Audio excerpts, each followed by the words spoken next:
ഇന്നത്തെ ഏറ്റവും പുതിയ വീഡിയോയിലേക്ക് ഇവർക്കും സ്വാഗതം. ആസിഫലിയുടെ തുടർച്ചയായുള്ള വിജയങ്ങൾക്ക് ശേഷം തിയേറ്ററുകളിലേക്ക് ഏറ്റവും പുതിയ നല്ല അഭിപ്രായങ്ങൾ ലഭ്യമായ മലയാളം സിനിമയാണല്ലോ സർക്കിട്ട്.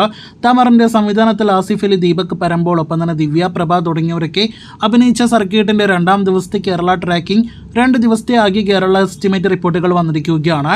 അതുപ്രകാരം രണ്ടാം ദിവസം നല്ല അഭിപ്രായങ്ങൾ ലഭ്യമായിട്ടും സിനിമയ്ക്ക് കളക്ഷൻ വർധന വന്നിട്ടില്ല എന്നാണ് ആദ്യം പ്രേക്ഷകർ അറിയിക്കാനായിട്ടുള്ളത്. ഇന്നലെ ഇതേ സമയം 16 ലക്ഷത്തിന് മുകളിലാണ് സിനിമയുടെ കേരള ട്രാക്കിംഗ് ഗ്രോസ് എങ്കിൽ ഇന്നത് 13 ലക്ഷത്തിൽ പരമാണ്. അപ്പോൾ ആദ്യ ദിവസം 35 ലക്ഷം കേരള ഗ്രോസ് വന്ന സിനിമയ്ക്ക് ഇന്ന് 30 ലക്ഷത്തിൽ പരം കേരള ഗ്രോസേ പ്രതീക്ഷിക്കുന്നുള്ളൂ.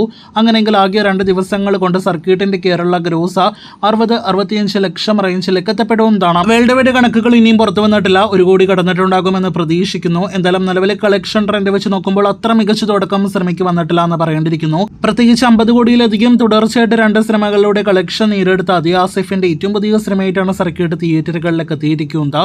എന്നിട്ടും ഇന്നലെ സർക്കിട്ടിനോടൊപ്പം തിയേറ്ററുകളിലേക്ക് എത്തിയ മറ്റൊരു സിനിമയേക്കാൾ താഴെ ബുക്കിംഗ് ആണ്. ഒപ്പം തന്നെ ഇന്നത്തെ കളക്ഷൻ എല്ലാം തന്നെയാണ് നമുക്ക് കാണാനായിട്ട് കഴിഞ്ഞിരിക്കുന്നത്. കാത്തിരിക്കൂ സർക്കിട്ടിന്റെ അടുത്ത ദിവസങ്ങളിലെ കളക്ഷനായിട്ട്.